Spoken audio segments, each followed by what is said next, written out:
Rame, saat ini saya sudah ada bersama dengan Bang Bona Twasilalahi. Halo Bang Bona, apa kabarnya? Halo, luar biasa. Luar biasa. Kabarnya nih baru dapat salinan lagi nih dari KPU Surakarta, betul? Iya, penutup lah. Penutup? Penutup pencarian saya selama 6 bulan lebih. Boleh ditunjukin nggak nih Bang? Mana Boleh. yang baru didapatkan nih? Jadi kemarin tepatnya jam 4 itu, saya kira KPU di Solo bakal tak jawab. Karena dia habis masa waktunya kan dia harus jawab itu 10 hari. Oke. 10 hari kerja. Ternyata jam terakhir dia kirim. Nah, dia kirim itu yang untuk ini yang ijazah yang dipakai Bapak Jokowi pada saat beliau mencalonkan sebagai wali kota tahun 2010. 2010. Iya. Oke. Seperti ini. Memang agak apa ya, ternyata saya mintanya itu aslinya yang warna ini. Ini kan seharusnya berwarna ya stempelnya ini fotokopian ya Bang ya berarti ya? Iya, ternyata mereka kasih fotokopi. Nah, begitu juga dengan yang 2005, ini yang dipakai beliau 2005. Nah, ini yang jadi suka ditanya-tanya orang. Karena 2005 itu beliau itu insinyur apa dokter Andus sih? Nah, gimana Bang kalau Abang melihatnya? Lah, ternyata ya kalau dari sini berarti insinyur. Ya kan? Oke. Nah, cuman kendalanya sama seperti yang tadi. Tetap juga dia diberi posisi hitam putih ya, fotokopi hitam putih. Meskipun legalisirnya harusnya berwarna. Oke. Tapi saya langsung sanggah, saya langsung keberatan. Ke KPU-nya? Ke KPU-nya. KPU Surakarta, oke. Iya. Tolonglah KPU dijawab. Ya kalau memang nggak ada yang berwarnanya dikasih tahu ya. Kalau nggak saya akan tempuh KIP lagi. Oke. Nah, kalau dari yang didapatkan nih, dari yang 2005, 2010, boleh lihat ya Bang? Boleh, ya? boleh. Ini dari 2005 dan 2010. Iya. Dari hasil analisis Abang, apa? Kebetulan yang saya bisa itu kan analisis komparasi ya. Sebelumnya kan harus diurut juga ya Mbak ya. Berarti ini sekarang udah ada berapa salinan nih Bang? Ada 5. Ada 5 salinan. Iya. Ini dari mana aja? 2 Ini dari Solo kemarin. Iya, di atas ini Paling 2 bawah nih ya. Paling bawah ini ya kan. Ini 2005, 2010. Ini 2014. 2014. Sorry, 2012. Waktu calon gubernur DKI. Gubernur DKI. Ya kan? Oke. Ini untuk calon presiden 2014. Oke. Ya kan? Dan terakhir ini yang 2019 pada saat itu calon presiden kedua ya.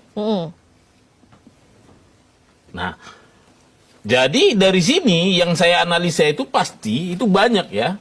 Ada untuk ini saja untuk yang model apa? Salinan di luar legalisir itu ada 32 item ini yang saya analisa. Ada apa aja tuh Bang? Boleh dikasih tahu nggak? Nah, ini 30 item ini saya bagi jadi 3 ya. Tulisan cetak, tulisan tangan, sama gambar. Oke. Nah, tulisan cetak itu artinya seperti ini nomor ini ya. Nomor ini kan dicetak nih. 15 ini. Oke. Nah, terus ada Universitas Gadjah Mada, ini juga saya cek. Tulisan-tulisan ini saya cek nih semua. Itu untuk terakhir itu dekan ya. Dekan ini. Ini untuk tulisan cetak. Kenapa? Ini menjawab keraguan publik. Katanya kan fontnya Times New Roman lah, apalah, ya kan? Nah, ini saya cek ini semua. Ternyata setiap ini nggak beda-beda jenis hurufnya. Jadi hasilnya sama dari hasil yang analisis Abang? Kalau yang saya periksa ini antara 55 ini semuanya sama jenis ininya, hurufnya. Fontnya sama semua. Oke. Ya. Lanjut, ada apa lagi Bang yang dianalisis? Habis itu tulisan tangannya. Tulisan tangan itu yang sifatnya harus pakai tangan. Seperti ini ya. Seperti 1120 ini tulisan tangan. Oke. Terus ini ada jurusan. Tapi karena nggak ada jurusannya langsung kehutanan. Nggak ada kayak jurusannya. Memang kosong waktu itu. Oke. Terus ada nama beliau Joko Widodo. Yang sini ya. Iya. Ada NIM-nya 1681 ini. Terus ada tanggal lahirnya 21061961. Ada tulisan Surakarta, lahir di Surakarta. Terus ada spesimen tanda tangan ini ya. Ini kan dulu disembunyikan nih spesimen ini. Nah, ini yang saya minta itu. Baru ada nama nama ini ya, ternyata ditulis tangan juga nih namanya. Nama dekan sama Rektor dan dekan. rektor. Iya. Oke. Seperti itu. Nah, berikutnya saya analisis juga yang namanya gambar. Ini kan ada gambar. Gambar itu ada logo UGM, Oke. ada pas foto, terus ada stempel. Stempel ini. Iya. Oke. Ada juga terakhir tuh materai 100. Oke, yang di sebelah kanan, dekan. Iya, jadi Oke. mungkin ada beredar di masyarakat ya supaya masyarakat nggak bingung ya. Jadi materai ini agak ini banyak orang bilang materai 500, padahal aslinya 100. 100 ya ini ya kelihatannya ya.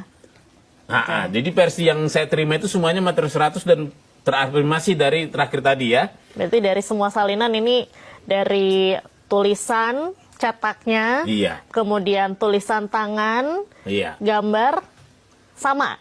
Sama. Oke. Dan tanda tangan identik malahan. Tanda tangan semua identik, Iya. sama. Oke, lanjut. Jangan menjadi jahat ya di hidup orang lain. Kau tidak tahu seberapa keras dia berjuang untuk hidupnya. Kau membuat orang lain menderita, berarti menampung penderitaan di masa depanmu. Ermanto Usman dilenyapkan karena sebut nama Erick Thohir dalam korupsi JICT. Jika mantan Menteri Agama Yakut Khalil Qaumas, yang saat ini sudah ditetapkan sebagai tersangka korupsi kuota dan dana haji 2023 dan 2024, berteriak meminta Jokowi juga diperiksa karena menerima uang korupsi haji, maka Erick Thohir yang di era kepemimpinan Jokowi menjabat sebagai Menteri BUMN masih gelisah dan waspada, karena namanya disebut oleh Ermanto Usman sebanyak 33 kali terkait mega korupsi di Pelabuhan Peti Kemas Jakarta, JICT, sebelum akhirnya Ermanto ditemukan tewas di rumahnya. Ermanto Usman memberikan keterangan kalau negara dirugikan oleh PT Hutchison Port yang mendapat kontrak pengelolaan Jakarta International Container Terminal sebesar 4 triliun rupiah setiap tahunnya. Dan Ermanto Usman menyebut 3 nama yang mendapat jatah korupsi tersebut: Erick Thohir, Garibaldi atau Boy Thohir, serta Rini Sumarno. 5 tahun Erick Thohir menjabat Menteri BUMN, sebagian BUMN rugi, tidak jelas aliran uangnya, mulai dari raksasa baja nasional Krakatau Steel, Bio Farma dan Kimia Farma, sampai Waskita Karya. Seperti halnya Yakut Khalil Qaumas, Erick Thohir pun mengatakan kalau dirinya hanya mengikuti petunjuk dan perintah Presiden Jokowi dalam setiap pengambilan keputusan.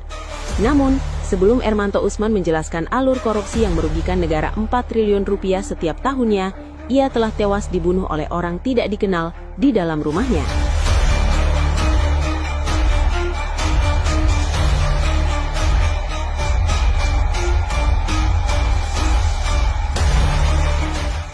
Kalau bisa koruptor itu dicongkel matanya, potong lehernya, potong lidahnya, buang ke Pakanoasu. Itu kalau perampasan asetnya ngapain? Rampas asetnya, rampas hidupnya. Itu baru. Saya memang penebar kebencian, catat itu. Saya benci dengan pejabat korup, benci dengan maling uang rakyat, benci dengan sistem bobrok, benci dengan rezim terkutuk laknatullah. Jadi saya nggak benci orang. Saya nggak pernah benci orang. Saya nggak pernah benci Prabowo. Bahkan Prabowo itu saya pernah ke rumahnya, saya pernah dekat. Bahkan Prabowo itu pernah nolong istri saya. Saya nggak benci Prabowo. Nggak boleh benci orang. Tapi akhir-akhir ini saya benci dengan kebijakannya. Saya benci dengan kebijakan Presiden Republik Indonesia yang ke-7 dan yang ke-8. Presidennya, bukan orangnya.